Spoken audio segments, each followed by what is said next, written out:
Bonjour Olivier, je suis en compagnie de mon bon ami Julien Bonnet, on s'est connus au 24 heures de Mans, donc Julien Bonnet de l'usine Nouvelle, Julien Hirondelle Automobile Propre. On a quelques questions délicates à te poser, donc tu te devines, chez Automobile Propre et l'usine Nouvelle, on aime bien les chiffres.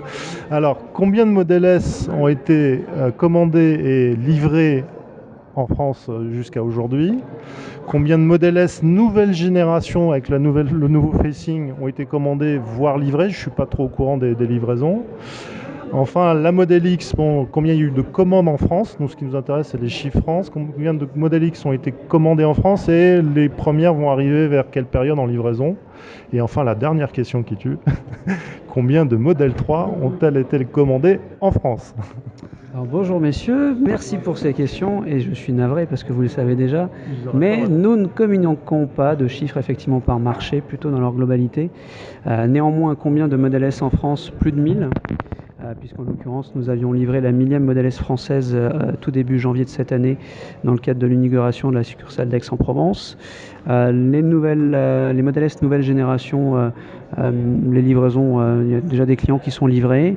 Le Model X en France, les premières livraisons courantes cet été. Model 3, eh bien, nous avions aussi plusieurs clients dans nos succursales, plusieurs clients derrière leurs ordinateurs qui ont réservé la Model 3 en France. On ne peut pas avoir les chiffres Europe? On n'aurait pas les chiffres Europe, les chiffres toujours dans leur globalité, c'est aussi notre côté atypique que l'on cultive. Bon, alors combien sera le temps d'attente au superchargeur cet été en France avec tous nos amis norvégiens, suédois, allemands, polonais et que sais-je? Alors comme vous avez pu le remarquer, on a beaucoup œuvré sur la conversion de nos premiers superchargeurs qui comportent maintenant quasiment tous 6 à 8 bornes et les derniers sont en cours de migration. Le réseau continue de se développer puisque nous sommes aujourd'hui à 35 stations, 208 bornes exactement. Il y a eu 2 ouvertures sur les 15 derniers jours, Mougins et Strasbourg. Et nous aurons également, puisque là nous sommes dans une actualité de nouvelles succursales dans l'ouest parisien, nous aurons également un superchargeur qui ouvrira d'ici la fin de l'été dans l'ouest parisien, à proximité d'Orgeval, pour accompagner nos clients dans le cadre de leur déplacement vers l'ouest de la France. Alors les superchargeurs à 6 ou 8 stalles, chaque superchargeur, ça fonctionne, il fonctionne 2 par 2, c'est ça?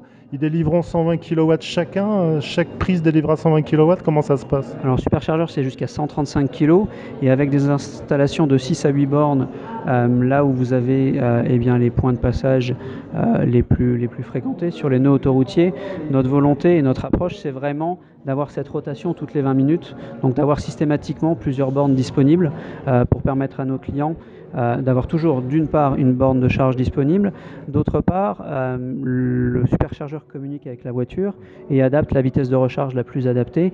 Donc un client qui arriverait avec un véhicule, une Model S qui aurait encore 90% d'autonomie, chargera par définition moins vite qu'un client qui arrivera avec une batterie déchargée à 90%. Donc il y a 6-8 Model S qui arrivent d'un coup parce qu'ils vont tous vers le sud, vers la Côte d'Azur. Ça dépend de la pourcentage de batterie restante en fait. La vitesse s'adapte toujours en fonction de l'autonomie restante à l'arrivée. Et si d'aventure il y avait besoin de plus de bornes, nous installerons plus de bornes.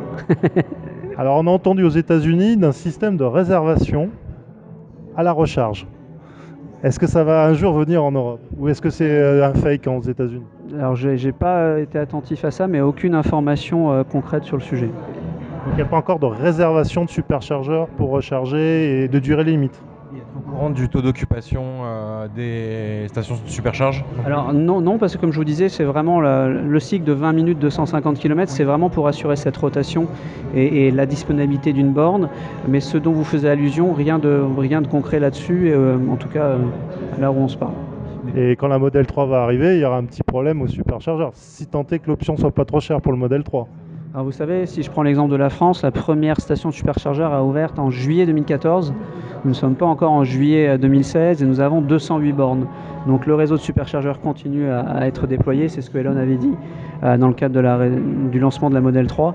Donc, on continue cette approche et pour nous, ça passe par le réseau de recharge pour assurer cette mobilité 100% électrique. Quant à la Model 3, ce qui a été indiqué effectivement, c'est que le véhicule est compatible avec les superchargeurs. L'accessibilité à la recharge, à la supercharge, serait proposée dans le cadre d'une option, mais qui restera de toute façon toujours plus intéressante et bien moins chère qu'un véhicule thermique qui doit faire le plein. Alors sans indiscrétion, il y a un beau salon à Paris, je crois, sur l'auto. Il paraît que votre stand est beaucoup plus grand cette année. Alors, vous êtes la deuxième personne qui me demande ça. C'est en fait le Porte de Versailles qui se fait sa pub. D'accord, bah écoutez, nous serons de nouveau présents au Mondial. Nous présenterons la Model S et le Model X. Nous avions il y a 2 ans un stand, et ce n'est pas moi qui le disais, c'était les personnes qui étaient présentes et aussi vos éminents collègues qui étaient très fréquentés. Donc nous serons bien placé la dernière fois. Ouais. Nous serons Hall 1, de nouveau au rendez-vous, voilà, dans un univers typiquement Tesla. Bon, alors est-ce qu'on peut espérer une usine en Europe, en France, pas très loin de l'Alsace, dans l'Alsace? Ou est-ce qu'il faut attendre le prochain président de la République et le prochain gouvernement qui fasse un lobbying efficace pour que M. Elon décide d'implanter ça en France? Alors je vois parfaitement ce à quoi vous faites allusion. Je ne me permettrai pas de commenter les propos de Madame la Ministre. Ce qu'avait dit Elon dans le cadre de sa venue, en l'occurrence le 29 janvier dernier, il nous avait fait cet honneur de venir nous voir et de vraiment d'échanger avec nos clients. Et c'est d'ailleurs quelque chose qu'il avait déjà dit, c'est que dans le cadre de nos projets de développement, dans le cadre de nos ambitions, il y aura un moment du sens d'avoir un outil de production en Europe et en Asie, et pas uniquement aux États-Unis, mais c'était purement spéculatif, l'allusion en l'occurrence à l'Alsace. À ce jour, nous n'avons pas de projet d'usine en Europe, si ce n'est qu'encore une fois, c'est pour Elon une étape logique dans le cadre de notre développement. L'objectif de 500 000 véhicules qui était à l'origine prévu pour 2020, vous le savez, a été ramené à 2018, notamment suite à cet incroyable engouement pour la Model 3 et ses 325 000 réservations à travers le monde en une semaine. Et aujourd'hui, nous continuons d'investir, comme nous l'avons toujours fait massivement, en recherche et développement, dans nos nouveaux produits, dans les infrastructures de recharge, mais aussi nous dimensionnons nos outils de production pour répondre donc aux nouveaux challenges que vont apporter la Model 3. Les premières batteries de la Gigafactory pour les véhicules Tesla, c'est à peu près pour quand ? Eh bien écoutez, c'était prévu à l'origine pour 2017. Je ne saurais pas vous dire si ça arrivera plus tôt. En l'occurrence, les productions ont démarré, mais pour les Powerwall. Mais la Gigafactory, c'est évidemment pour accompagner le développement de la gamme Tesla, nos ambitions aussi en termes de volume et le stockage stationnaire par le biais du Powerwall ou du Powerpack. Une question, là j'ai fait un article récemment sur 3 taxis parisiens en Model S pour Automobile Prot. J'arrivais pas à croire les chiffres qui m'avançaient. En 4 ans, ils arrivent à amortir le prix de la voiture avec les économies de carburant, de frais d'entretien, à raison de 100 000 km évidemment. Et est-ce qu'il faisait des remontées? C'est dommage, c'est une belle vitrine. Il y a des millions de personnes qui utilisent les taxis parisiens. Il y a des millions de voyages par an. Par contre, le confort à l'arrière, il manque une option ou un certain niveau de gamme pour les taxis. Est-ce que vous avez une politique commerciale d'approche sur les taxis? Est-ce que bientôt il y aura des options adaptées aux taxis, notamment le confort à l'arrière? Alors nous n'avons pas d'approche particulière ou entre guillemets différenciante d'une cible de client à une autre. Très heureux que des chauffeurs de taxi, artisans indépendants ou que des compagnies de taxi aient fait le choix du 100% électrique et de la Tesla. Et il y a eu des améliorations qui ont déjà été apportées comme on le fait très régulièrement et notamment au niveau de l'assise sur les précédentes générations de Model S. Donc vous voyez déjà la différence entre la première génération et la génération suivante. Là vous avez la version qui a été redessinée. Mais pour répondre à votre question, tous les clients sont les bienvenus et c'est avant tout un choix qui a été réfléchi. Et quand eh bien, ces chauffeurs vous indiquent les économies qu'ils sont capables de faire et l'amortissement qui en résulte, ça prouve aussi qu'aujourd'hui, économiquement, c'est tout à fait viable et compatible avec ce type d'activité professionnelle. Donc plutôt très heureux de pouvoir voir aussi cette cible de clientèle très large qui est la nôtre et de ne pas cibler uniquement une partie de la population, entre guillemets. Là, c'est un peu frustrant parce qu'il me parlait vraiment Alors, fut un temps, les premières Model S, il y avait des options, enfin, des options qui fait que les sièges étaient très confortables à l'arrière. Mais maintenant, avec les nouveaux prix, nouveaux modèles, ils ont l'impression que ces fauteuils confortables n'existent plus. Il n'y a pas de position, d'endroit pour poser pour les clients à l'arrière. Est-ce qu'il n'y a pas plutôt une bonne idée de s'associer avec un partenaire qui agrée Tesla? Parce que s'il y a des modifications sur la voiture, évidemment, elle n'est plus sous garantie. Est-ce qu'il n'est pas possible de faire un partenariat avec un fabricant qui puisse se faire un confort digne de ce nom sur l'arrière des Model S? Alors là, je ne saurais pas vous répondre à l'instant T. On a aussi beaucoup de retours de nos clients qui sont très satisfaits de l'aspect confort du véhicule. Donc il faudrait que je puisse échanger avec ces messieurs. Il y a eu des améliorations, comme je vous le disais. Je pense qu'ils sont aussi, ils seront très intéressés par le Model X en termes d'habitabilité et de confort. Après, vous avez également la manière de configurer le véhicule, la suspension pneumatique, la taille des jantes qui va forcément typer le véhicule soit plutôt confort, soit plutôt performance. Donc je pense que c'est plutôt au cas par cas qu'un problème de confort qui aurait été remonté. En l'occurrence, on le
saurez.